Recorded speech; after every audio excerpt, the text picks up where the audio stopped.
It just irks me that there's not a brother, working in Icebox, helping all these other brothers out. So I like what they do with the brick and mortar, but I would like that to be my face, helping the athletes out, helping the entertainers out, especially if they're African American. You know what I'm saying? Like I said, keeping the dollars in house.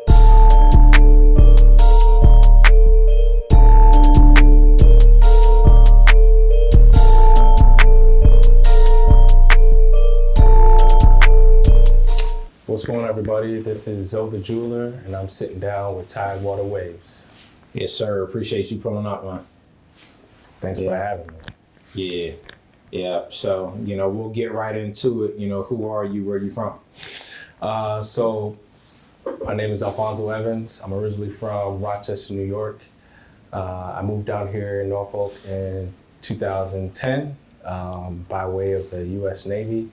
I'm now a veteran, so I'm a Norfolk resident for sure. Dope. So thank you for your service. Appreciate it. Yeah, first and foremost, So how was that transition, coming from New York, bigger city, bigger area to Norfolk? Well, the part of New York that I'm from is upstate New York. So it's not the big city as in New York City, but it's a smaller city. Rochester in itself, we got a lot of statistics for young black men. A lot of people don't make it out of our neighborhood. And I was fortunate enough to, have a good base, have a good family. They took care of me. And I was directed to join the Navy by my uncle. He was in the Navy. He was on submarines. And I was just excited about the opportunity to travel, do a lot of different things. So it was good. It was a good transition for me. Or bet. So, speaking of that transition, we'll get into the Navy in a minute, but talk about why you're here. Like, how did you get into the jewelry business? So I got into jewelry business because, for one, I like jewelry. And I started selling based off of reactions that I was getting from my friends. So I would wear the jewelry out. Everybody's talking about it, looks nice. You should start selling it. And I kind of sat on that idea for about a good 6 months before I established my LLC, and then another 6 months before I actually started selling. So that's kind of how that went into play. Dope. So you already had that background. You kind of knew what you were going for, especially if it's personal. So it could be considered a pretty easy transition. Yeah, I grew up in a family of entrepreneurs. My granddad had his own cleaning service. My mom, she did a lot of odd jobs. She had an interior design business, and then she transitioned and had her own daycare center. So I come from a background of entrepreneurs, so I always had that mentality of hustling, getting an extra bag. And it was difficult for me to find something that I did enjoy doing. I tried a number of things. But when I got to jewelry, it stuck with me because, like I said, I love it. So. Okay.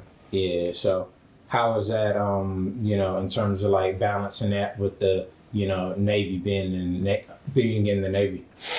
So I'm not in the Navy anymore. I'm a vet. So you started this after? Yep. Okay. Yep. So I got out of the Navy in June 2020, and I took a job. My personal job is with Siemens Industries. So by trade, I am a smart building automation engineer. And so the jewelry business it's my side hustle right now, but one day I hope it to be, the main breadwinner for me and my family. So the transition from the Navy to civilian world, and then trying to figure out, what you're going to do with yourself. It's scary because a lot of people don't have a plan. And I was fortunate enough to, have a little time because at the time I was getting out, COVID was really rampant. Everything was shut down. So I couldn't really move right away. So I had a lot of time to think about what I wanted to do. Like I said, I bounced around in a lot of different ideas. But once I got to the jewelry, I was sold. Okay. Yeah. So like you say, how rough was that for you? You can dive a little more into that, adjusting, especially with COVID, the pandemic, all that, and just coming from a certain type of lifestyle, discipline to, all right, you got to kind of pick things up from there? Yeah, so the military service, I mean, it's not easy, but it's not hard. And the checks is on time all the time, 1st or 15th. So when people get into that type of lifestyle and that mentality, they don't think about anything else outside of the military. They don't think about, well, I could do something else to get some extra money. There's very few, but it's not common. And so, like I said, coming from that family of entrepreneurs and that background of hustling, I knew that I couldn't rely just on a single source of income to be able to provide for my family and be able to spend the time with them like I wanted, because I had went on a couple deployments and things like that. So time was really precious. That was one thing I want to get back once I got out of service. So I've been fortunate enough to do that and get my time back with my family. Still generate a good income from a single job, but now the jewelry business is bringing in extra income, and that's allowing us to do a lot more things, travel, invest, things of that nature. So okay, yeah. So you talking about like family, like wife and kids? Yep, wife, okay. 3 kids. Dope. So, yeah, salute. Yeah. Appreciate it. Yeah, so how hard was that? Like you spoke about deployment and just having to be away from your family while you were in the Navy. So my first daughter was born about a month or 2 into my first deployment. Wow. And a lot of people don't know this, but you gotta request permission to do certain things. So I had to request permission from another man to be able to go see my daughter be born. And that right there kind of, just put it in my mindset, like, I can't be doing this forever, you know what I'm saying? Mm-hmm. A lot of people, like I said, they're comfortable with that lifestyle, they're comfortable with that paycheck coming in on time. But at that point when I had to ask somebody else to see this significant life moment in my life, I wasn't with it. So it was tough. I was home with my first daughter, Aaliyah, for 2 months before I had to go back on deployment. Oh, so they allowed you to leave deployment, and then okay. So allowed me to leave. I was there for the little paternal leave, and then I had to leave. And then I came back, and she was already 6 months old. So yeah, that transition was it was tough because I was a stranger to her. She didn't know who I was, didn't recognize me, and wasn't around. So that kind of broke me down a little bit, but. Like I said, I knew that, this wasn't going to be it for me, And then I got stationed out in San Diego, and my son was born in San Diego, my son Carmelo.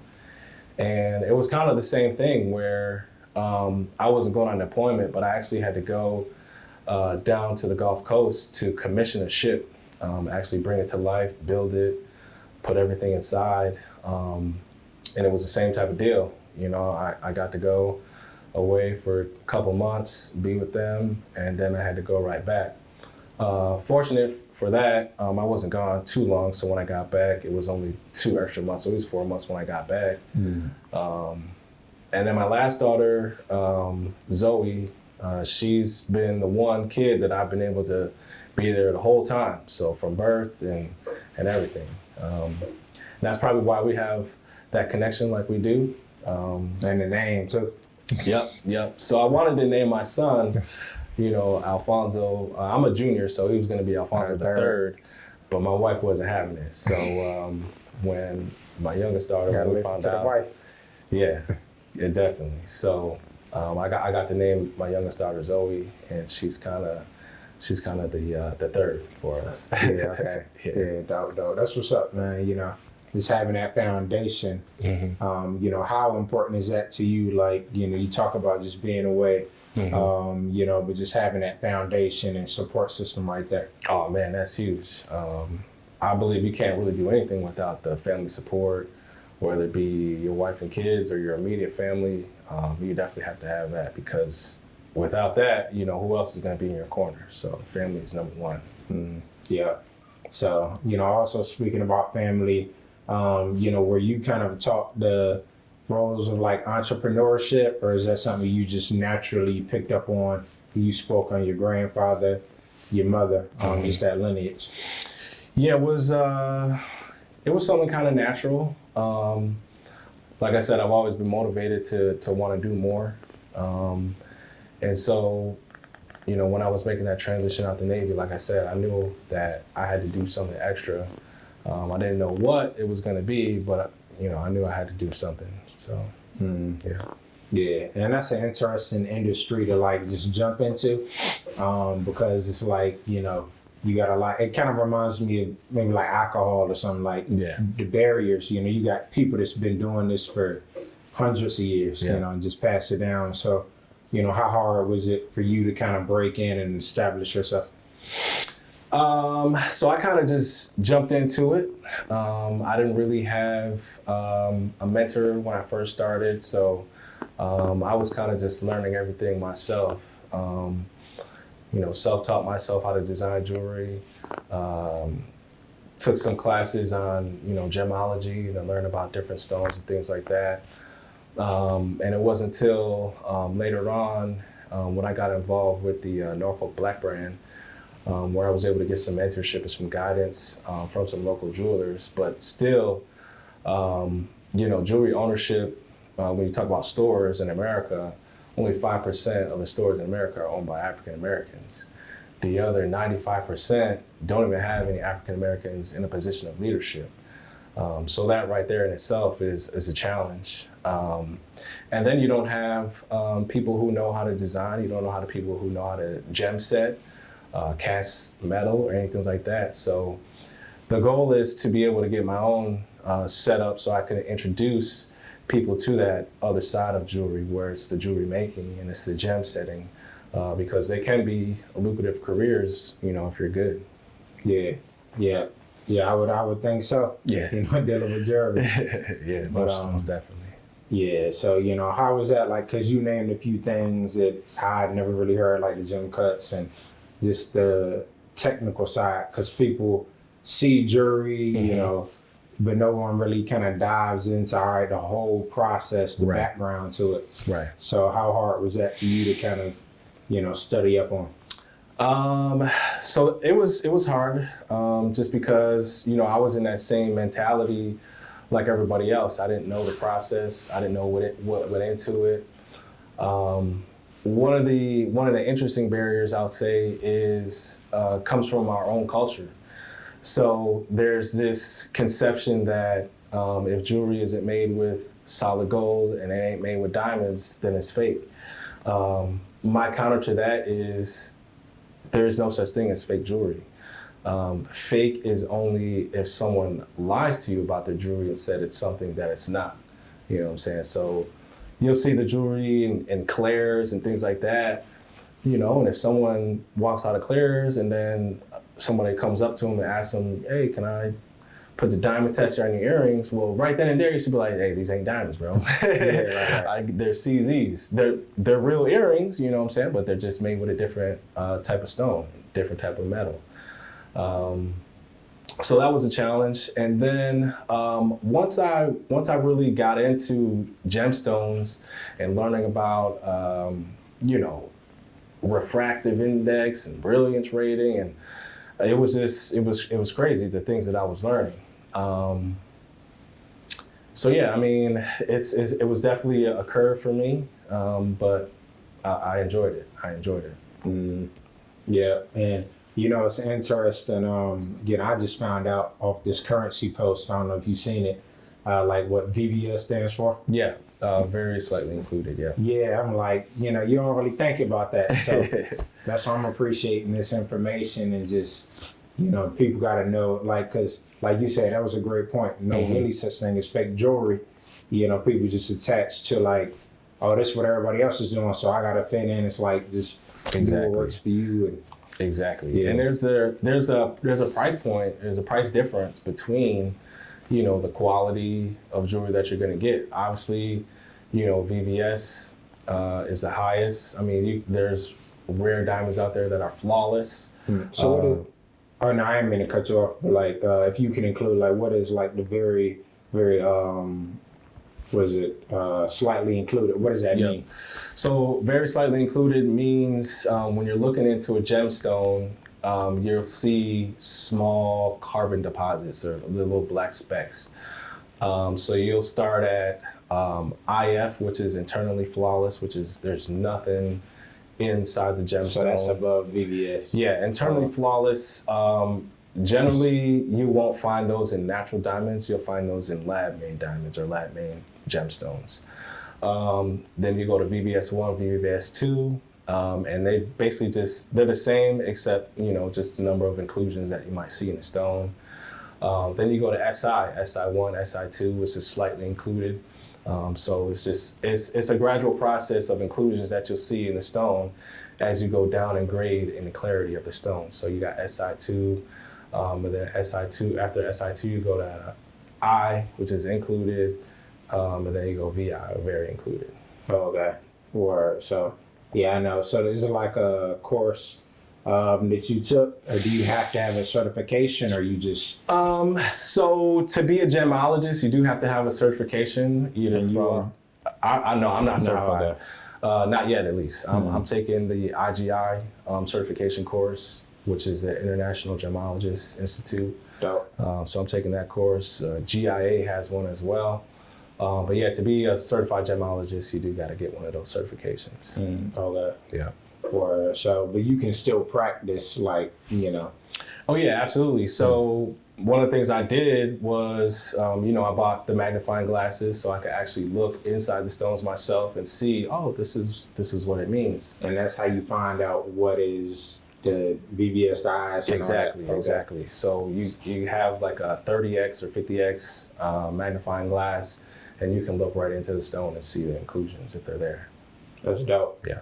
Yeah. So, also with that, like, how do you figure, out what you're putting out? Like, how do you start? Do you buy the materials, or what's the whole process like? So for me, it depends on what it is. If it's going to be a custom piece, we'll do the design, and then get the customer approval for the design.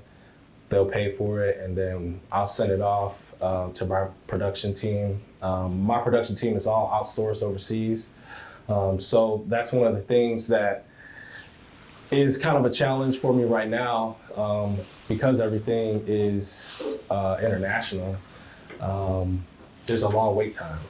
I don't have a team in-house or close by to be able to get stuff out, in a proper time frame.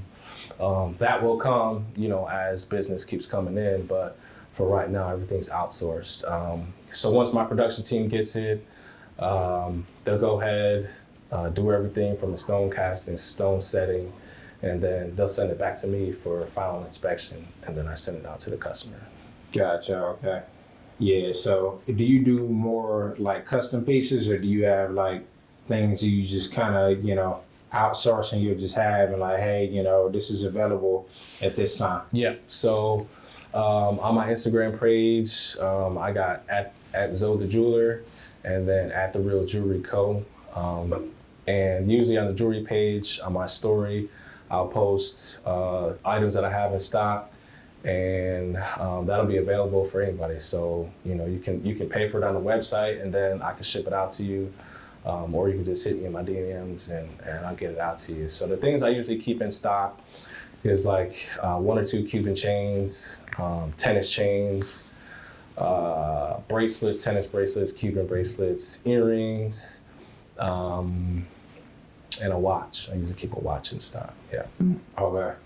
Word, dope. So, how's it, like you said, in terms of connecting with other jewelers? Like, it's kind of like clothing. People try to, keep their plugs, Yeah. Close to chest. So, Yeah.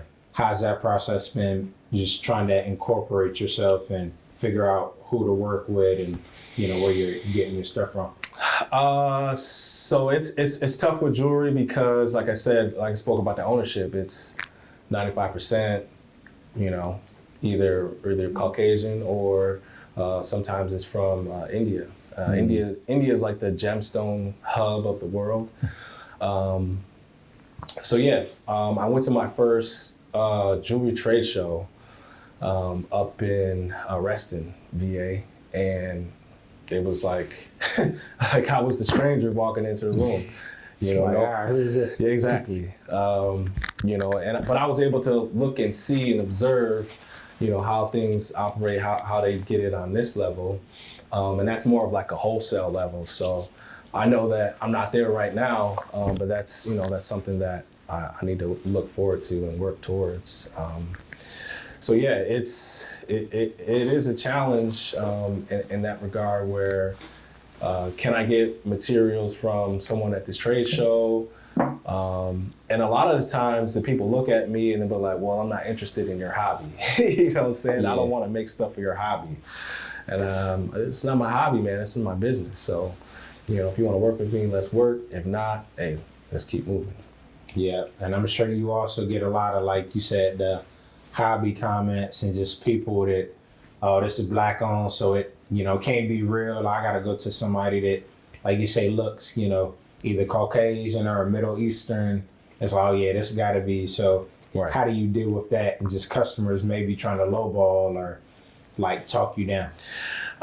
So the first point, I have to start with the education. I think everybody should know, based on their budget, what they can afford and what they can't.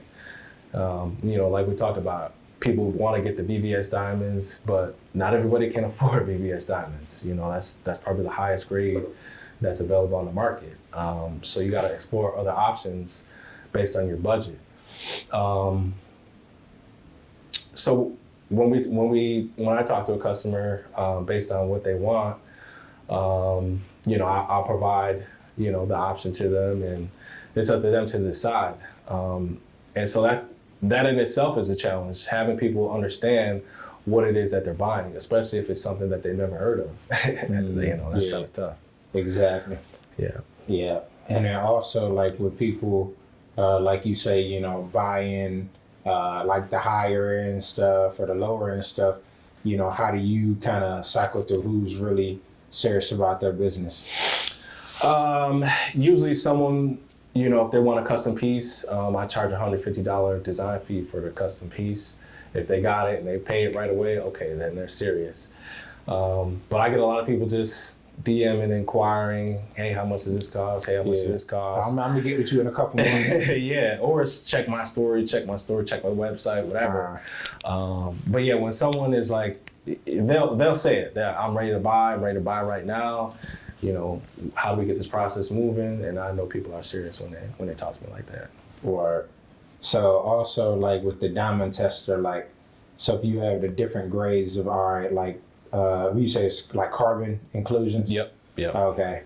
So if you have something that's like SI, can it still be a diamond?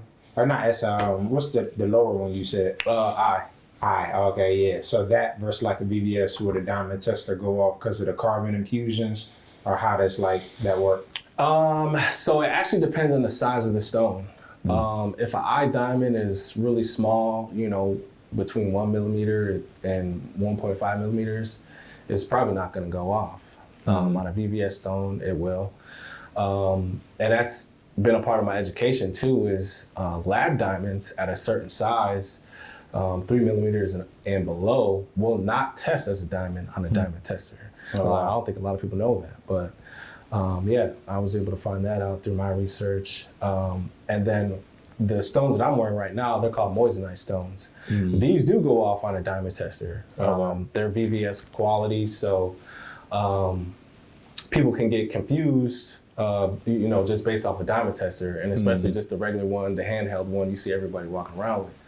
So I bought a better one. I bought one that tests for diamonds, moissanite, and sapphire. And so I think that's, you know, that's the challenging part, is getting people to see, hey, it'll test as diamond on this one, but I want you to be aware that it's not a diamond. Just because it's tested on it's not a diamond. Yeah. It's going to be, you know, whatever it is you pay for.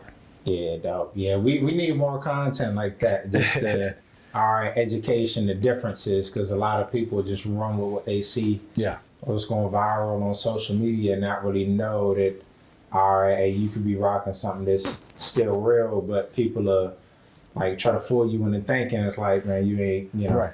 Right. Yeah. And that's why I wear moissanite stones, because I can get the diamond stones, but based off of what I know, it makes no sense to buy diamonds because you're paying for an overpriced piece of coal. And like we talked about the process. So the process is what you pay for when you buy diamonds. You pay for someone to get it out the ground. You pay for the people to collect it. You pay for people to polish it. You pay for people to cut it. Transportation, all that. Exactly. So through all those layers, you know, if you can cut out some of those layers, then yeah, you'll save on diamonds if you can get it straight from the source. But it's cheaper stones out there. You know, lab-made diamonds and, like I said, moissanite are out there, and they give you this same quality shine just at a lower price. Yeah. So moissanite, a lot of people don't even know anything about it, that it even exists. So it's a natural occurring element. It was first discovered in 1893 by Henry Moissan. And it was a meteorite that struck in Arizona. And he originally thought that the material that he found was diamond because of the optical properties. But taking it back to his lab, he found out that it was actually made of silicon carbide, and diamonds is just straight carbon.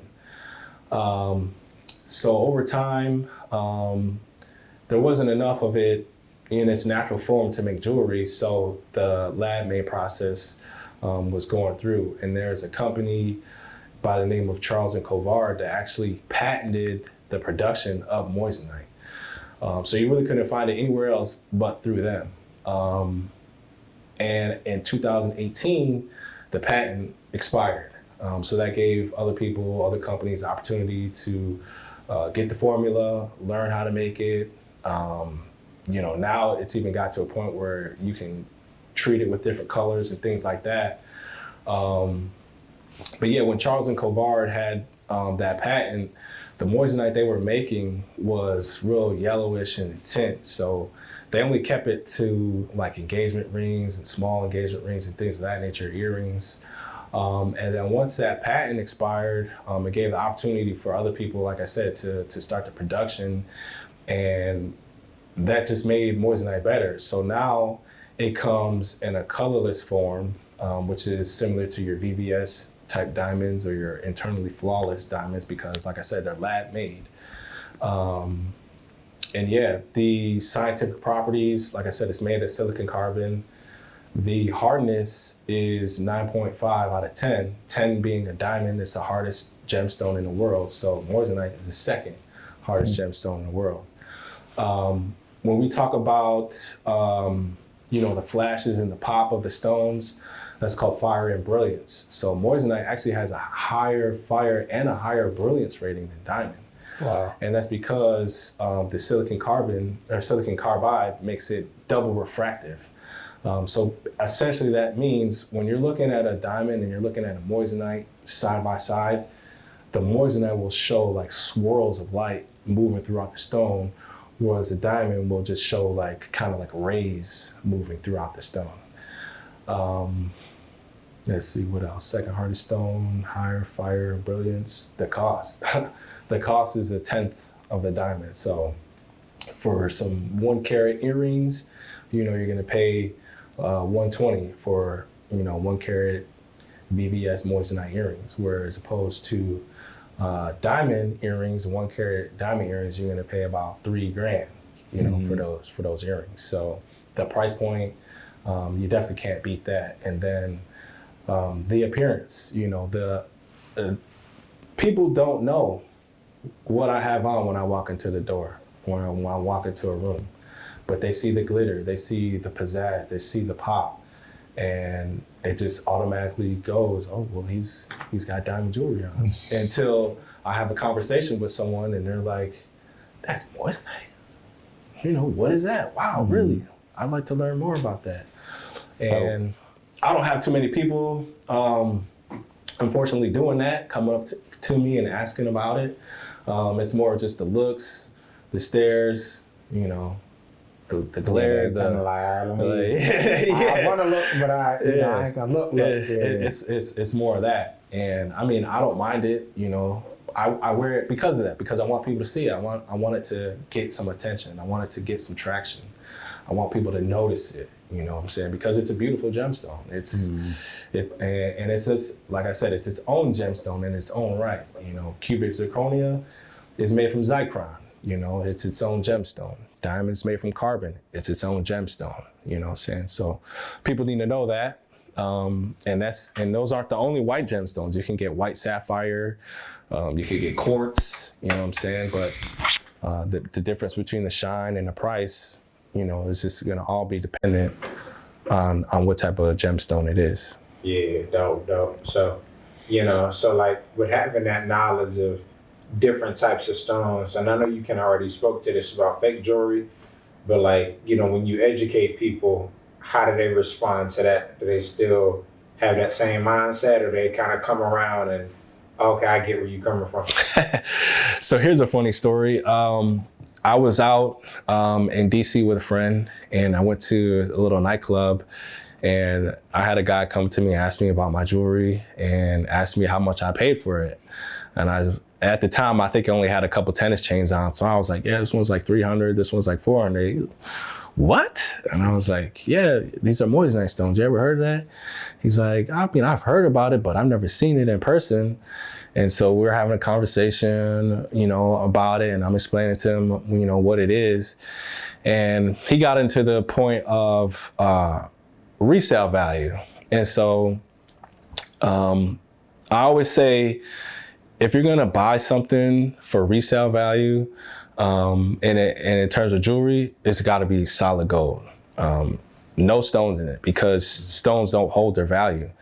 You know, if you ever, you know, see any of the movies, people have bars of gold in their safe. They don't have bags of diamonds in their safe. Right. So he talked about the resale value, and he said, well, you know, even if the value of the jewelry piece goes down, I'll still get back more money. And I'm like, well, yeah, you'll get back more money because you paid more money for your piece. So if you paid $10,000 for your chain and you got $7,000 back, well, you still lost $3,000. Vice, if you get a $300 chain and you resell it for $100, well, you only lost $200. So, I mean, you know, what are we talking about? Mm-hmm. And that just goes to the knowledge, you know, well, 7,000 is more than 100, but you lost 3,000 out of that 10 that you originally paid for it. So you just gotta put that in perspective. But yeah, I mean, most people are receptive to it. You know, they feel good about it. A lot of people want to do their own research, and I highly encourage you, do your own research, because you should know what you're buying. Like I talked about, integrity. Integrity is huge for me. And I don't think anybody should be, you know, swindled out of any money because you work hard for that money. So if you want to splurge it on something nice, you know, get what you paid for. So yeah. Yeah, though. Yeah, it's a great point. Like, it just come down to your personal preference. Right. Yeah. So more times than not, when people talk about the fake jewelry, it's because they've interacted with someone who lied to them about what they had on. More times than not, it's, you know, someone's got on like a Cuban chain, and like, oh, is that real? And, you know, my response is going to be, real what? Like, what do you want to know? Versus someone else is just be like, yeah, it's real. And then they're like, all right, let's get it tested. And yeah, you just put yourself in the hole, so that you go get it tested, and it comes back, it's not what you said it was. And now you got someone saying, well, you wear fake jewelry. When that don't even have to be the case. If someone asks you what you got on, oh, it's a moissanite Cuban. You know, I got it from my man Zoe over there. So you like it? Yeah, go copy one. You know what I'm saying? Yeah. Because that's what people are, you know, when they ask about jewelry, 9 times out of 10, they want what you got, or they want to know where you got it from. Yeah, especially if it's doing what it has to do. Like you said, if it, you know, look in the part, you know, feel good, sturdy, all that is, you can't go wrong with it. Right. And so you'll be doing yourself a disservice if you try to lie. You try to flex, because sooner or later it's going to come out, oh yeah, well, you told me you got that, but this is what you really got. Like, what we got going on here. Exactly. So yeah. Set yourself up for success. Exactly. More than night from yourself. Diamonds too, but. Yep, we got all options. So if you want the diamonds, you want the moissanite, just make sure it aligns with your budget, all right? Don't be asking me for VVS and you only got $200 to spend, all right? You can't do that. Yeah, for sure. Dope. You ever thought about getting into like grills and stuff? Yeah, so we do grills. I tried doing the moissanite grills, but the process is just too long. It's too lengthy, because I got to send the molds to China, to the production team, whereas the files is instantly. So, they got that, they can make it and send it back. And if I got to send something there, it's going to take 4 to 6 weeks just to get there. And then they got to take another 2 to 3 weeks to make it. And then another 2 weeks to come back. So you're looking at, 3 months, 4 months before you get your grill. So what we did, I partnered with actually a grill. That's all they do is make grills, a company out in Houston. So we do the 10K gold grills, 14K, and then we do the diamond grills, VVS, SI, I. And so, yeah, we have that process for that. Dope. Yeah, one-stop shop. Yeah, exactly. You get your grills, get your engagement ring, get your Mother's Day present, whatever you need to get. We got it. Yeah. Dope. So with your journey, like how do you, because like you said, before the business, you just already been into it personally. Mm-hmm. So do you approach it like apparel or clothing, like, all right, I got to throw this on with this day, or you just kind of keep it simple? So I used to be like that, where I would throw it on with something really nice, but then I found I don't have to do that. So normally my outfit is a white tee or a black tee and a nice pair of kicks, and that's it. And I still can garnish enough attention for someone to come up and at least ask me, hey, where did you get that? Or what is that? Or that looks dope, or something like that. So yeah, I just keep it simple now. Yeah, and that's the perfect, question to get with you. It's like, yeah, for me. Yeah, most definitely. Yeah, you make it. So that's dope. Yeah. So like, could you see yourself getting into, because I know you say you got a team, but like, say back into like cutting, if it's like a real special piece, or say you got a high-end client, or you just keep it? So it would have to be something I would have to learn, because I never learned how to cut stones or cast the metal or anything like that. So I would probably want to I would hire somebody that's professionally capable of doing that, for sure. Okay. Yeah, so do they have like, I guess, 3D printers, like automatic machines as well? Yep. Or it's more so? Yep. So once I get done with the design, I send the files over to the team, and they use the resin 3D printers, and they'll go ahead and make any adjustments that need to be made and get it casting for metal, and process starts rolling. Gotcha. Okay. So yeah, what's the end goal for you, like with the jewelry, any other like business that you want to get into? I don't really want to put it like time on it, like 5-10 years, but you get what I'm kind of saying. Yeah. So I'm a guy that likes to keep money within the community, and I also like to see my people save more money than they spend. And that's why I harp so much on the education piece of jewelry, is because 1, you should know what you're buying, and 2, you should get the best option for the best price. So in that regard, people will say that I tend to push the moissanite jewelry a little bit more. And I'll be perfectly honest, I do, because I see what it looks like. I see the attention that it garners, and I know how well it holds up. The pieces that I've been, wearing are wear tested over a year, and there's nothing wrong with them. The stones don't cloud. They're durable.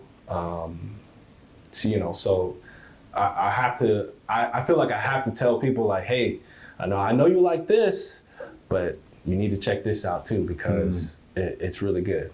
It's really good.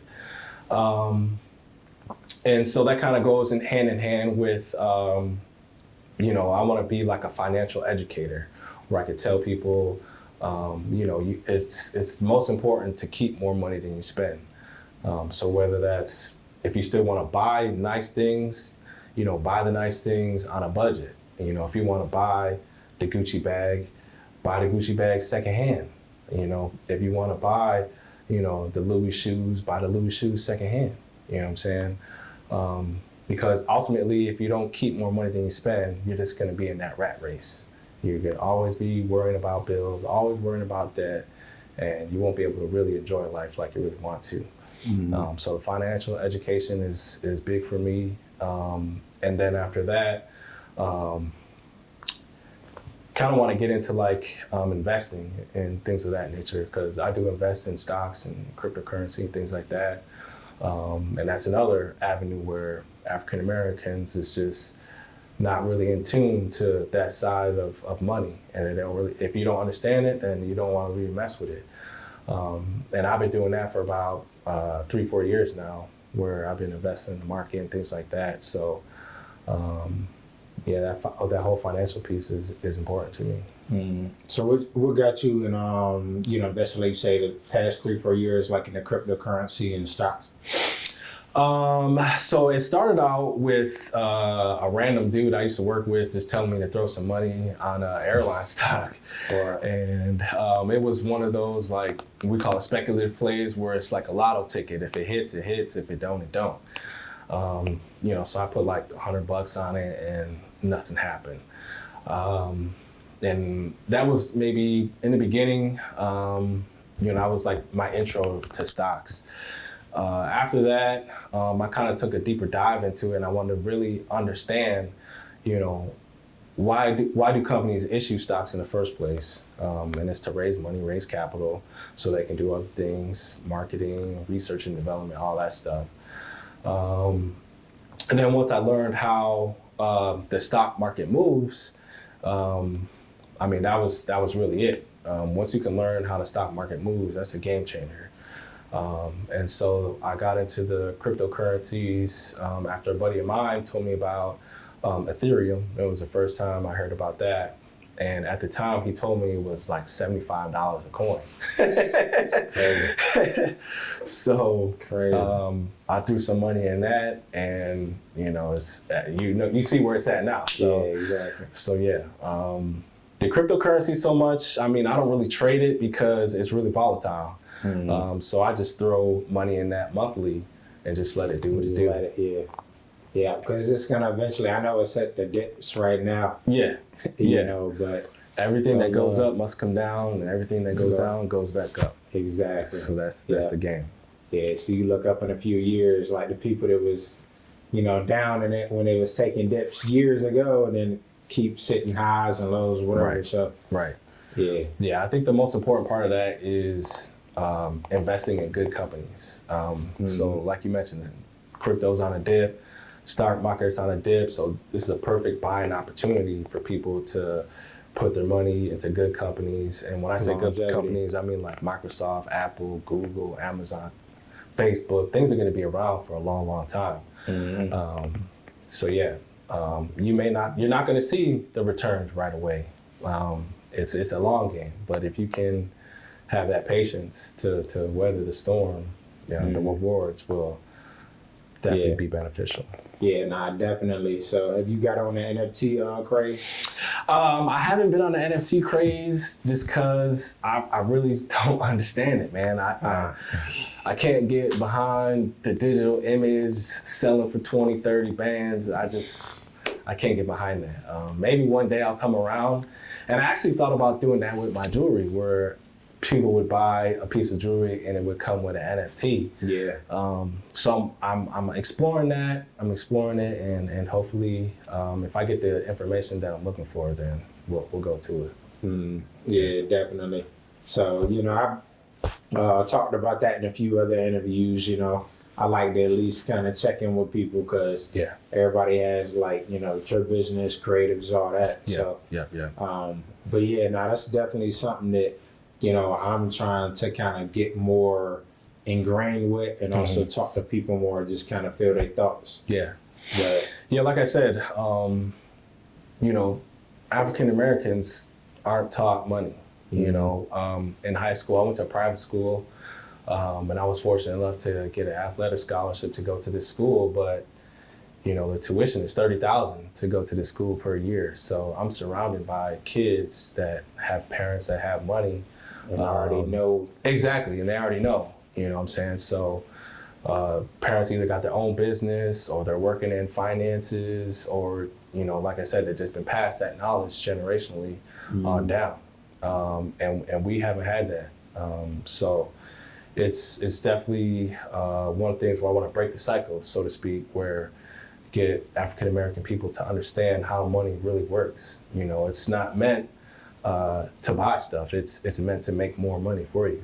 You know what I mean? So yeah, I like how you put that. Like it's like value, exactly. rather than you can go grab something and you just in the same cycle of, all right, I'm gonna make it, I'm gonna spend it. But you know, like you said, with a real, like I love economics, talking about it and just pushing that narrative. So I think that that's, you know, very appropriate and, you know, needs to be pushed more, like you said, in the African American community. Yeah. Just understanding the flow and, you know, where money goes, how to make it, where to put it, all that. So, yeah, absolutely. yeah. So speaking of like, you know, private school, were you kind of picking up then on, oh shit, I need to like get in tune with certain, you know, I guess whether it's like knowledge or crazes that was going on there? Nah, so in private school, I mean, I really wasn't exposed to a lot per se. I wore a uniform, shirt and tie every day. So it was school, practice, and then head back home. So I really wasn't exposed to too much. Like I said, my mom had her own business and things like that, but she wasn't investing then. She only started investing when I started learning about it. So she had no knowledge about it. You know, my grandparents had no knowledge about it. So it was basically, you know, save your money to be able to do what you want to do. Vice now where it's put your money and invest it so that those investments can come back as a return so you can do what you want to do. You know, make money work for you so that you can take that money and go travel or do whatever you want to do. Yeah, instead of working for the money. Exactly. Yeah, but yeah, I like what you said about how, like I said, past generations, you know, your grandfather, your mother really didn't get into the investing. It's like the technology nowadays, we gotta pour back into them. Yeah. You know, they have knowledge, but hey, we're bringing something to the table as well, so we gotta work together. Yeah. Yeah, can't just keep repeating the same thing. Yeah, so back in, you know, when I speak to my granddad now about investing, back then, they just had the ticker tape. So you'll see the companies, the name and their value come across either the TV screen or you're listening to it on the radio. And now, you know, everything is digital, so it's Every instant. second. You know, everything's updating every second. Yeah. We got access to the charts, we got access to graphs, we got access to different type of tools. So the knowledge is there, you know, people just gotta either, you know, want it or not. So yeah, you mentioned, you know, getting more integrated with, you know, just the community, people that want to welcome you in. So you mentioned a Black brand. You can speak a little more about that. Yeah, so Black brand has a program called the B-Force Accelerator.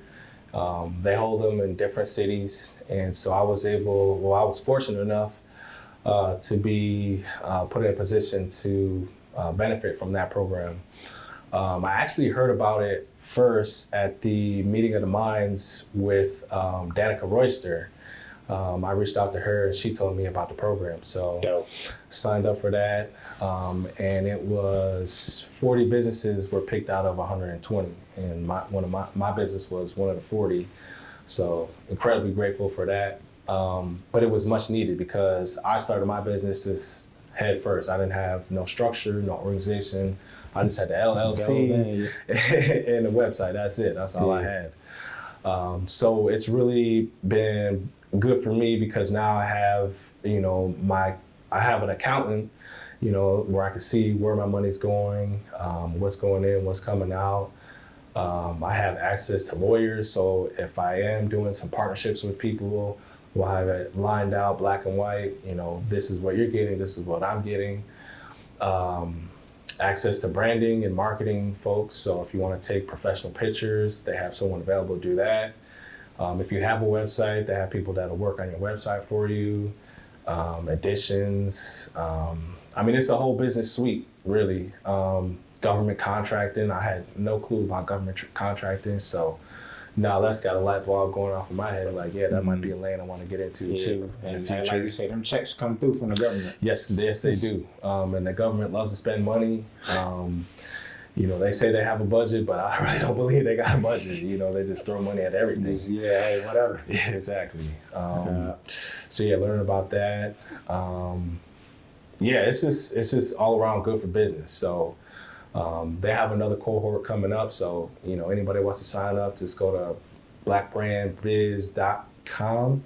I believe it's the website, blackbrandbiz.com, and go ahead and submit your application. Even if they require you to be in business for 2 years. And I reached out and I said, hey man, I got LLC that's been registered for 2 years, but I haven't been in business for 2 years. They said, don't matter, just submit what you got. So I did that, and I was in there. So yeah, that's solid. Yeah, you need them resources, Absolutely. Just people, even like networking. Yeah. So I was able to obviously network with everybody that was in my class, but they have specialists that come in and teach these different topics. So, the services that we get while we're in the program are free, and then outside of that, we get them discounted after the course is over, which is still huge because now you have people who can put a name to a face. Like, oh yeah, I seen you in the Black Brand, so yeah, let's work, let's do something. Yeah, because they already know, I'm here for a purpose. I'm already in this course, trying to get my business right, trying to get established, and now you see me out in the street, and I'm calling you, bugging you, like, okay, let's work, let's get to it.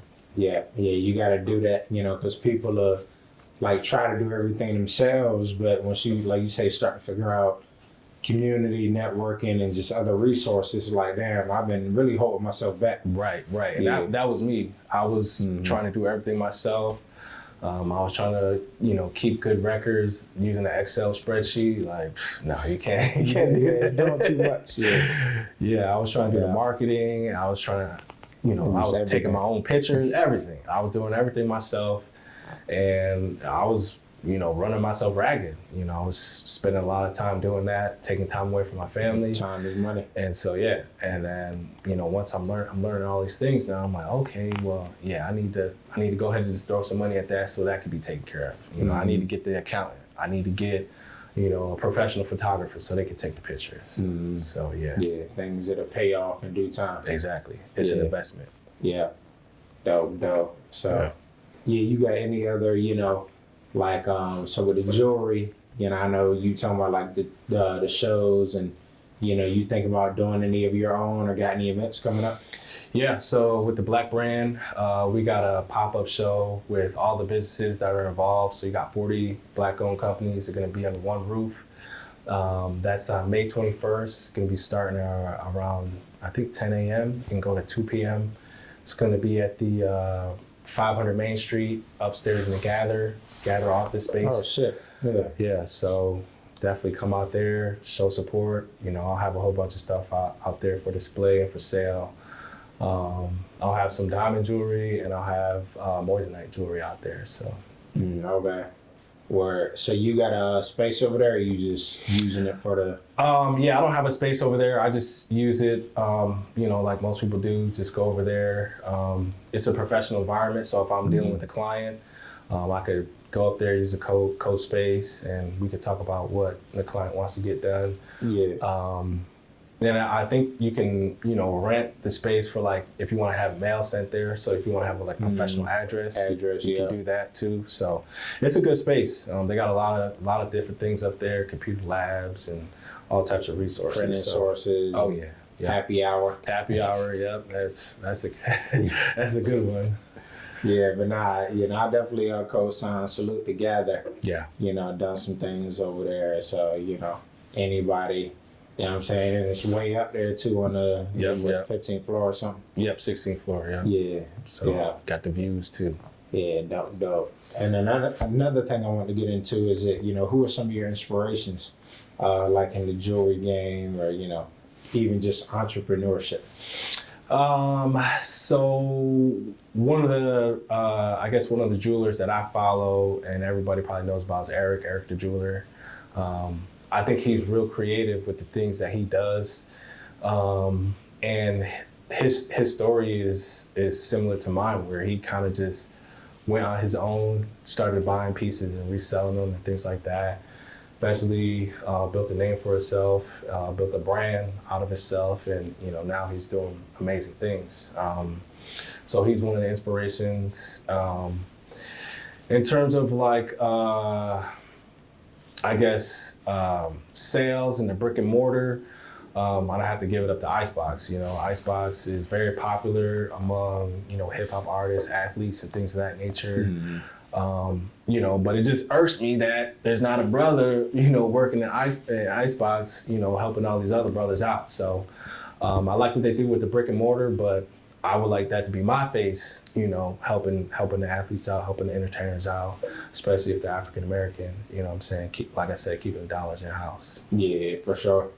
Yeah, and that's really important, like you say, just the dollars in house, because, it's, any money, it don't really gotta be skin color, but people that want to invest back in you. Yeah, so absolutely. It's all right, they grab that and just, like you say, economic circulation. Yep.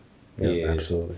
Dope. So could you see yourself working for a higher brand, or will you just stay ground level and continue to build up until you get there?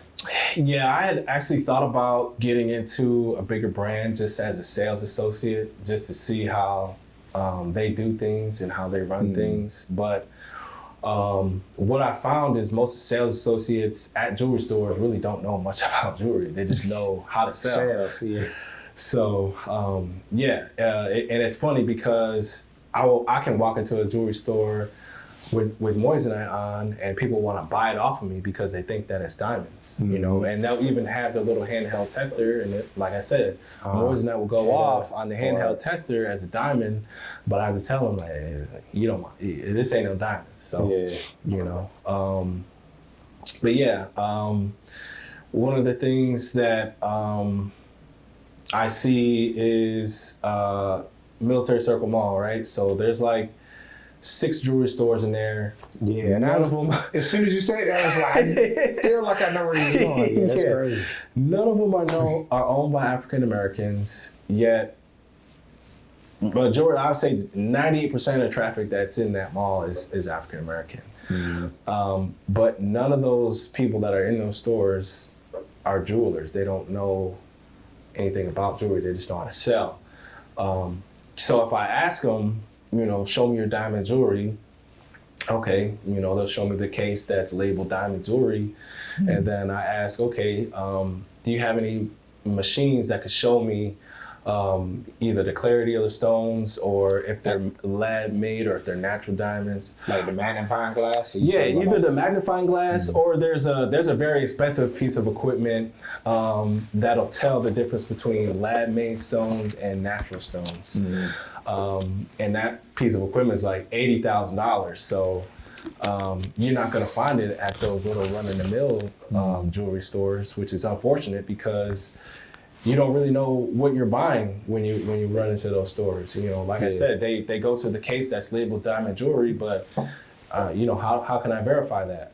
If I have a gemstone that I know will ring off on the diamond tester that's not a diamond, well, how do I know what you got in that case ain't what I got on my neck? You know what I'm saying? So,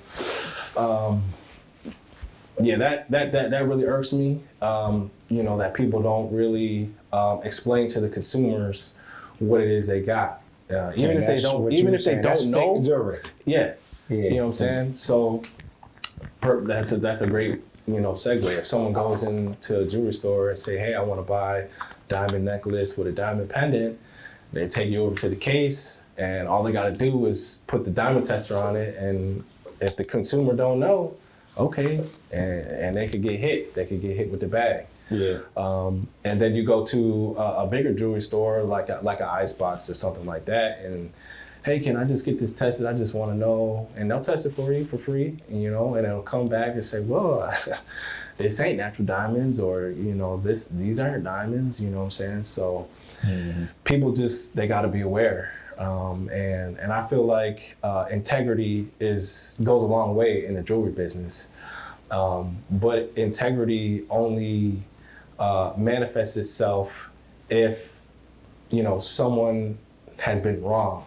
And what I mean by that is, if someone, like I said, if someone goes into a jewelry store expecting to pay money for a diamond piece of jewelry and they don't get that, they're going to be upset. Where I'm upfront right off the bat, what's your budget? All right, this is what you can afford. Vice, just telling people, oh, I got diamonds for the low, I got diamonds for the low. And then next thing you know, I'm out here being called a scammer or something like that. Yeah, and exactly. that's entirely what we don't want. Integrity goes a long way. So. Yeah, definitely. I feel like people would appreciate that, because a lot of times people are looking for something that they don't really want or have the budget for, but they just trying to fit in. Yeah. So it's like, hey, that's a dude, just a job, it's just a different stone. Yeah. Yeah. So that was, and that was, one of the things that kind of took my business to another level, was communicating and articulating to people what it is, that we got. And another part of it is the visual. People will talk about, like I said, they'll talk about jewelry. If it ain't diamonds, then I don't want it. But if anybody that will come up to me, and see what I got on, they're automatically like, oh, he's flexing or this, that, and the third. And really, I'm not. Like, everything that I got on is affordable. You know what I'm saying? Yeah. It ain't breaking the bank. Something like this, if it was a diamond and gold necklace, would, run you about $60,000 to $80,000 VVS. You know what I'm saying? But here we just got, a 925 silver chain, and this is only gonna run you $3K. So we ain't breaking the bank, but you can look like you are the bank if you want to. Yeah, nah, definitely. Like, I gotta salute that, because like you say, that's a big difference. Yeah. 60 to 3. Yeah. And it's like, all right, like if you bringing in $1 billion, a few million, yeah, that's cool. Yeah. Put it in the budget, but just know where you are. People just go broke trying to flex, which brings us back to the financial side. Right. You know what I'm saying? Take your time, get there, and then just move up that ladder. Yeah. And I think it's, having the different options for the different budgets is crucial, because you do have people out here, like local artists, who are trying to make it big. And, part of the artist is the image, so if you can portray at least that you got some good quality jewelry and it looks really nice, that might help propel you to the next level that you're trying to get to. So I just tell people, don't knock it until you try it or until you see it. That's one of the biggest things. My first pop-up show I did down at Granby Street at Scotty Quick's, and it was interesting, to say the least, because it was the first time I had really been out in the public scene promoting the jewelry brand and things like that. And you could just see, everybody kind of standing back like, what has he got over there? Because I don't really advertise that I got diamonds or that I got a moistener or whatever. I just let you come up, and let's have a conversation. Let's talk about it. Tell me what you like. Tell me why you like it.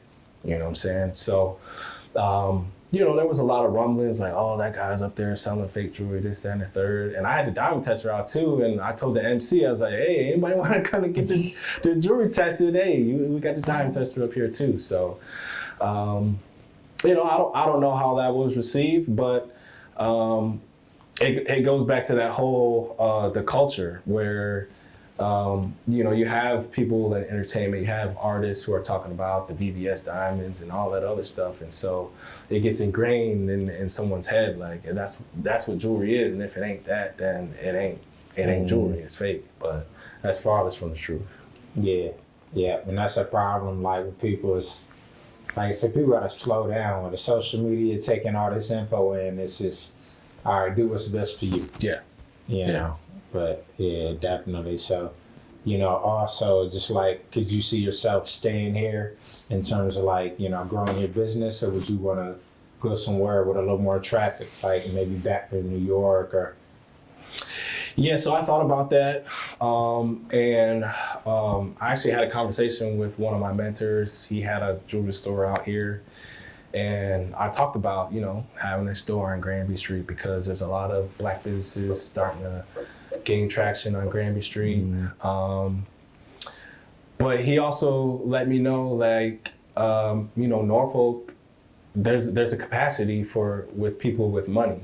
And that's to say you don't have the everyday entertainer, everyday rapper that's in Atlanta, you know, shopping around. You just got a couple local business people, you know, people looking for engagement rings and things of that nature. You don't have those big dollars here in Norfolk like you would in Atlanta or in New York City. So, you know, that's one thing to consider, but at the same time, like I want to promote that I have options for all budgets. So if the, you know, if the business is working, if our model is working and it's affording us the opportunity to open a shop on Granby Street, then that's what I want to do. You know, I want to be the mid-Atlantic hub for, you know, for jewelry needs. You know, come to Norfolk. You know, there's a couple places in DC you can go to, but you know, I believe Hampton Roads is like central to everything. You know, it's 6 hours to Atlanta, what, eight hours to New York. So, you know, being in this location, yeah, I get it, the foot traffic and all that stuff, but it means it's opportunity for growth, in my opinion, and that's the way I look at it. Is Norfolk is opportunity for growth, and I want to be a part of that growth. I want to be a part of, you know, all the good things that are going to happen down here. Yeah, for sure. And I like what you just said about the growth, because that's what you were talking about with the barriers. You can go to like in Atlanta, yeah, but you already got people established. Right. So you know, gonna have to work even harder to get them type of clients. But Right. you coming to somewhere where it's kind of a little more low key, but it is some money moving through here. Yeah. And just, you know what I'm saying, take a few years, but you know, definitely a lot of opportunity. Yeah, most and we definitely. got the casinos, so they really building up out here. Yeah. Yeah. And then, you know, there's a lot of things happening behind the scenes that people don't see, especially with like music and entertainment, you know, and just having those connections. You know, I got a connection with Batman, and, you know, Batman knows a lot of people out here.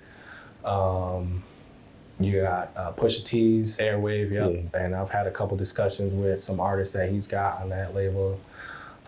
So yeah, I mean, that the opportunity is there. It's definitely there. And, you know, once I'm able to tap into someone that has serious influence like that, you know, it's definitely going to propel us to the next level. Yeah, for sure. Yeah. So, yeah, can't wait to see, you know, what you got coming next, you know, just in terms of, you know, who you moving with, or just like you said, the opportunities you speaking to. For sure. Yep. Yeah, man. Appreciate you pulling up. You know, appreciate what you're doing out here in the city, the area. You know, keep doing it. Anything we can do to help, you know, let us know. Appreciate it. So yes, sir. Check us out. You can check me out at Zola Jeweler on Instagram, or you can check out the business page at The Real Jewelry Co. Like I said, we got the pop-up coming May 21st, 500 Main Street, 16th floor at the Gather Building.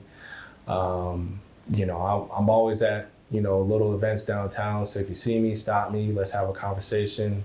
Other than that, appreciate it, man. Yes, sir. Ready to work. Yeah, definitely. So, you know, appreciate you pulling up. We got Zoe, and we out.